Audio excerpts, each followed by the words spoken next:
Moin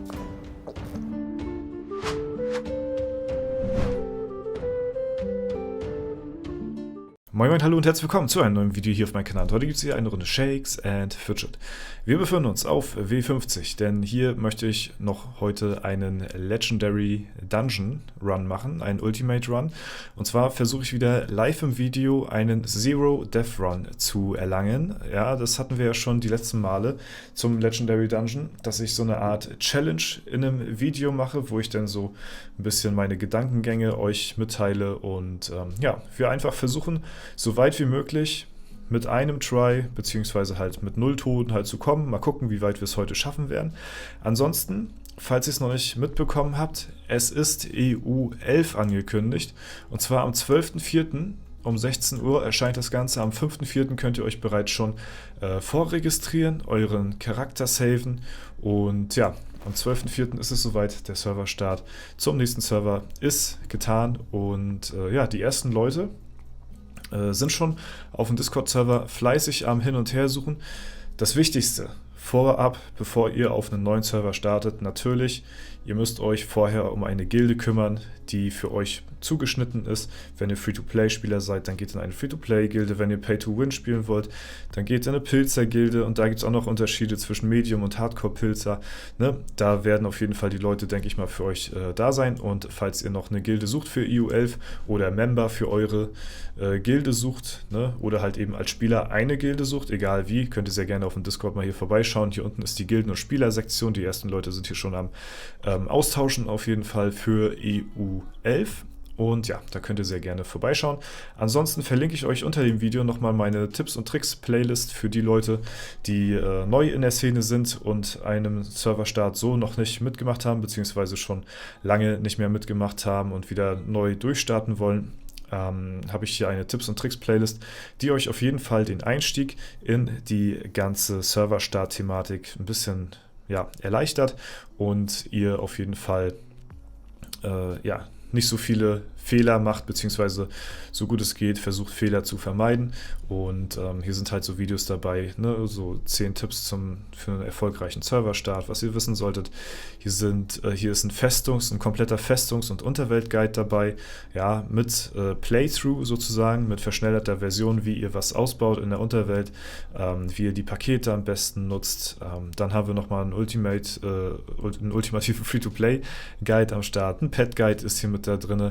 Legendary Dungeon Guide, wie ihr am besten durch den LD kommt, ist aber noch der alte, ne? Ist jetzt nicht der neue, logischerweise. Dann, ja, welche Klassen am besten im PvP sind, welche Klasse gegen welche Klasse besser abschneidet, und das ist aber nur in Bezug auf die Klassen im PvP, nicht im PvE-Bereich, sondern wirklich nur PvP untereinander.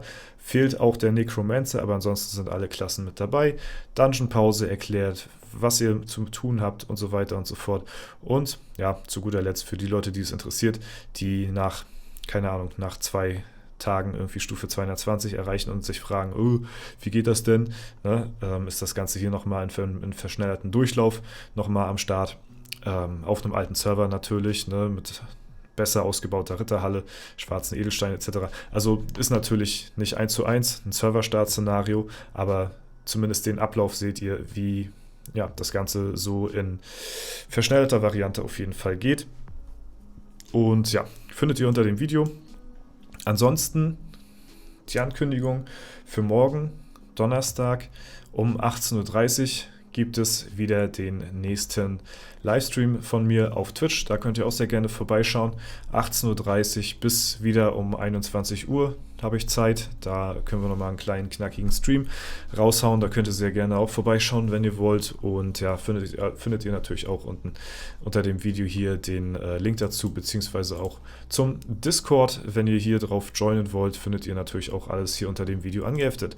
Ansonsten, ja, war es das erstmal soweit dazu. Und wir gehen jetzt mal rein in den Ultimate Dungeon und gucken mal, wie weit wir kommen werden auf jeden Fall.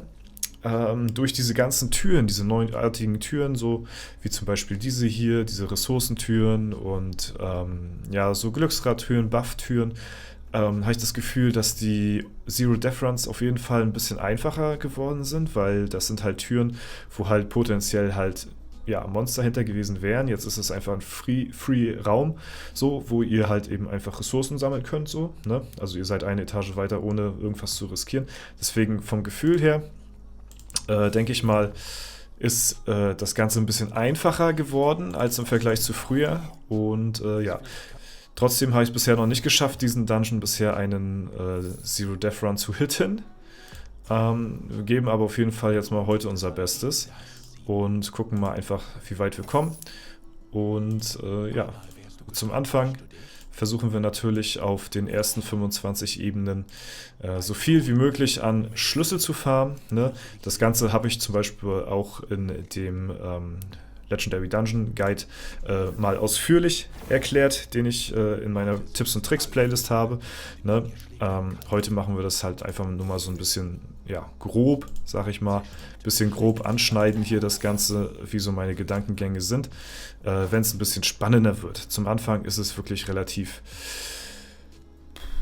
ja, selbsterklärend, sag ich mal, ne? Aber wenn ich bewusst so weit kommen möchte wie möglich, dann gehe ich jetzt schon bei der Hälfte Leben, versuche ich jetzt schon in die Türen reinzugehen, weil ich immer im Hinterkopf haben muss, dass ich den 25. Gegner halt auch noch besiegen muss, diesen Zwischenboss, und halt möglichst ja, viel Leben noch habe für die nächsten Etagen und trotzdem immer noch versuchen, 4 Schlüssel auf Tasche zu haben für den nächsten Schlüsselhändler. So, ansonsten, wenn ich jetzt eher pilzen würde, würde ich versuchen, auf diesen Etagen hier noch so viel wie möglich Schlüssel zu farmen. Das heißt, ich würde jetzt hier zum Beispiel rechts gehen und Monster kloppen. Ja? Und dann würde ich Schlüssel bekommen, weil die noch nicht so viel Schaden machen. Und dann würde ich mich vielleicht einmal mehr wiederbeleben oder so, habe aber eine bessere Ausgangslage für den restlichen Verlauf des Dungeons, weil ich halt deutlich mehr Schlüssel habe. Jetzt gehen wir halt wirklich darauf, bewusst darauf, ja, wirklich so gut wie möglich, so weit wie möglich zu kommen hier. Gehört natürlich auch ein bisschen Lack dazu, so wie jetzt hier. Ne? Also ist kein verkehrter Start auf jeden Fall. Okay, ja, das nehmen wir auf jeden Fall auch mit. Boah, was ist das denn? Fallenentschärfe auch noch. Ja, moini. Ja, da können wir ja direkt mal hier durchgehen und die Falle entschärfen hier. Jetzt haben wir natürlich auch wieder Full Life, was ganz nice ist. Das heißt, boah, das kriegen wir. Na gut, das bringt uns effektiv gar nichts. Aber wir haben 10 Schlüssel, 11 Schlüssel und das ist tatsächlich gar nicht so verkehrt, muss ich sagen. So, ich nehme mal noch den Dietrich hier. Okay, dann haben wir wieder potenziell eine Stelle frei für einen Buff. Könnte aber ein Debuff kommen. Nö, wir haben tatsächlich Glück und kriegen hier nochmal so eine, ja, so ein Dietrich, sag ich mal hier, ne? Und ja, das sieht tatsächlich jetzt gar nicht mal so verkehrt aus. Das packen wir mal alles ein. Jetzt wichtig, die Glyphen, die sind entscheidend. Da muss man natürlich Glück haben, auf jeden Fall. Seele des Hasen und ja, Mondstein, glaube ich, war es, der nochmal 20% Ausweichen bringt. Diese beiden wären natürlich absolut krank, wenn man die direkt zum Anfang bekommt. Also Seele des Hasen direkt zum Anfang wäre absolut heftig. Kriegen wir leider nicht. Aber Spionageklunker ist tatsächlich auch gar nicht so verkehrt. Habe ich auch sehr gerne mit dabei in meinen Top 3 Runen. Ist, denke ich mal, ganz okay. Wir können auch ja, ganz easy die Türen hier mitnehmen, weil wir haben noch den Dietrich auf jeden Fall. Der bringt uns, ja, also der spart uns noch ein paar Schlüssel. Außerdem haben wir sowieso 11 Stück. Das ist nicht verkehrt. Okay, jetzt können wir natürlich keine Türen nehmen, aber eine können wir noch nehmen, weil der Dietrich, der macht natürlich den Debuff hier obsolet. Ja, deswegen können wir eine Etage hier noch weiterkommen. So, jetzt bräuchten wir aber auf jeden Fall mal wieder so ein Heal. Jetzt müssen wir auch fliehen, auf jeden Fall. Ja, und hier, ja, Monster auf Monster habe ich keinen Bock. Deswegen versuchen wir mal unser Glück hier beim Rad. Schade. Und kriegen trotzdem Monster, das ist natürlich sehr ärgerlich. Und kriegen sogar Damage, das ist natürlich noch umso schlechter.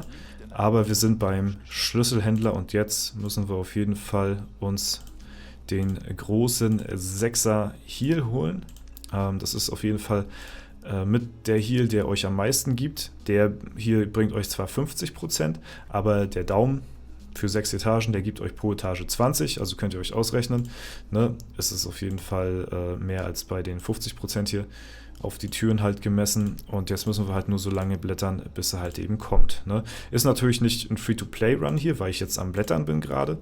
Da ist er. Aber das kann ich euch auf jeden Fall sehr empfehlen. Ja, wir haben ja Fallenentschärfer und versuchen mal einfach zu fliehen. Schade. Ja, die nehmen wir jetzt einfach mal mit. Das ist eine freie Tür auf jeden Fall. Fallenentschärfer kommt hier uns wirklich zugute. Leider heilen wir uns nicht so krank auf jeden Fall, weil wir halt hier eben von den Monstern ein bisschen aufs Maul bekommen. So, den können wir jetzt angreifen, weil wir haben jetzt halt einen Heal am Start, der heilt uns nochmal gegen. Kriegen nochmal einen Schlüssel extra, haben 9 Stück und nehmen jetzt auch mal die nächste Tür. Hier drauf achten, auf das Dreieck, das ist eine Mimiktruhe, also eine Fallentruhe. Ne? Die gibt euch Epics, wenn ihr die besiegt, aber die macht halt eben auch Damage. Wenn der Pfeil oder das Dreieck nach oben zeigt mit der Spitze, ist hier halt ein Monster hinter. Wenn es nach unten zeigt mit der Spitze, dann könnt ihr die beruhigt nehmen. Deswegen gehen wir jetzt mal hier weiter. Ja, ist jetzt so ein Speedrun hier, Schnelldurchlauf, Tipps und Tricks, Legendary Dungeon. So, wir haben genug Schlüssel, wir brauchen jetzt nicht unbedingt fighten. Sehr schön, sind auch so vorbeigekommen. Den lasse ich mal liegen. Hätte ich, glaube ich, im normalen Run auch mitgenommen, wenn ich hier Full Life habe. Aber ich lasse sie einfach mal liegen, weil wir wollen ja wirklich so weit kommen wie möglich. Okay, jetzt können wir halt riskieren. Wir haben Full Life, wir könnten Buff bekommen, wenn es gut läuft. Wir könnten aber auch durch einen Raum gehen, wo nichts hinter ist. Da sind wir eine Etage weiter und dann, ja, sind wir einfach eine Etage weiter. Aber ich glaube, ich gamble mal. Das könnte natürlich auch scheiße sein. Und dahinter könnte sich auch ein Monster verbergen. Also es könnte doppelt doof sein. Aber wir riskieren mal und ja, nix da und ein Monster und kriegen wir noch Damage. Ne, zum Glück nicht. Jetzt sind wir so vorbeigekommen. Okay. Wir haben genug Schlüssel, um Türen zu nutzen, aber das nehme ich dann für solche Gelegenheiten hier zum Beispiel. Auch wenn wir ein bisschen angeschlagen sind, empfehle ich euch eher... Ja, wir haben ja noch Fallenentschärfer. Empfehle ich euch eher angeschlagen, ein paar Türen zu nehmen, weil hinter Türen können natürlich auch Buffs sein, die euch Leben geben. Und dann ist natürlich cooler, wenn man halt eben ein bisschen angeschlagen ist und dann, ja, kann man durch so eine Tür halt eben sich das Leben regenerieren. Und wenn man Full Life hat und so eine Tür nimmt, ja, dann habt ihr halt nichts vom Buff, falls ein Buff kommen sollte. Okay, das bringt uns nichts, weil wir wollen keine Monster fighten. Es erscheinen weniger geheimnisvolle Räume, ist für uns ein Downgrade. Und die Chance, stärkere Flüche zu halten, ist halt nochmal ein Downgrade. Deswegen das Einzige, was wir hier nehmen, ist auf jeden Fall das, weil wir fliehen sowieso 40% auf den Schlüssel. Ne? Obwohl ich sagen muss, bei einem Anhänger des Schlüsselmeisters, wenn ich diese Glyphe ausrüste, dann kriege ich immer aufs Maul, dann werde ich immer getroffen. Und ja, eine Tür ist ja ab fortan jetzt immer verschlossen. Deswegen wird das auch nicht unbedingt leichter. Okay, jetzt fangen wir an, ein paar Schlüssel zu nehmen hier, weil wir haben Hälfte Leben. Wir versuchen auf jeden Fall wieder ein bisschen an Leben zu kommen. Versuchen aber jetzt nicht unbedingt unter 4 Schlüssel zu kommen hier, weil wir halt eben... Okay, die Challenge-Räume, weil wir halt eben auch zum Dings wollen, ne? Hier zum Schlüsselmeister. Okay, da wir jetzt die Monster hier erwischen, nehmen wir mal die Challenge-Räume mit. Mal gucken, was passiert. Ja, kriegen wir aufs Maul. Ja, okay, gut. Da nehme ich jetzt schon die weiße Flagge. Ist mir egal. Okay, eine Tür. Und jetzt lass bitte hier sein. Irgendwas. Nein! Oh, nein, wie bitter. Oh, wenn wir jetzt ein Monster haben oder irgendwas. Wir brauchen jetzt den Schlüsselmeister, ne? Jetzt könnte schon over sein. Also Zero Death Run gehört natürlich auch eine gewisse Portion Luck dazu. Vielleicht hätte ich auch die Challenge-Räume bewusst skippen sollen, weil da ist ja hinter jeder Tür ein Monster. Wenn ich jetzt nur das Monster genommen hätte, hätte dahinter vielleicht auch eine Tür sein können oder ja, wo ich einen Schlüssel nehme oder ein freier Raum. Und bei den Challenge-Räumen sind immer Monster. Ich wollte aber ein bisschen gamblen. Könnte mir jetzt zum Verhängnis werden. Wir gucken mal. Jetzt könnte es schon vorbei sein und... Tja, ist vorbei. Bis Etage 58 gekommen. Sehr schade. Das war's mit dem Zero Death Run leider. Aber ich denke mal, ansonsten, ja, es ist, wenn man es jetzt so Free-to-Play sehen würde, ich meine, wir haben natürlich beim Schlüsselmeister Pilze ausgegeben.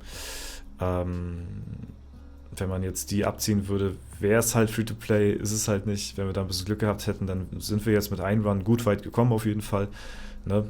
Ja, ich hätte die Challenge-Räume nicht nehmen sollen, aber ja, der Reward ist halt, könnte zu groß sein, aber bisher habe ich halt auch nur Scheiße bekommen von den Challenge-Räumen, deswegen, ja, haben die mich ein bisschen gebaitet. Aber naja, so ist das halt eben gestorben. Ja, Leute, war trotzdem auf jeden Fall eine spannende Sache. Und ich hoffe, euch hat es auch gefallen. Und ja, das war es soweit von mir. Ansonsten sehen wir uns halt morgen am Donnerstag um 18:30 Uhr auf Twitch wieder oder jeden Tag hier um 15 Uhr auf YouTube. Da ändert sich natürlich nichts bei. Ansonsten ja, wünsche ich euch viel Spaß in Vorbereitung auf EU11 und ja, verabschiede mich. Danke fürs Zuschauen, haut rein und bis zum nächsten Mal.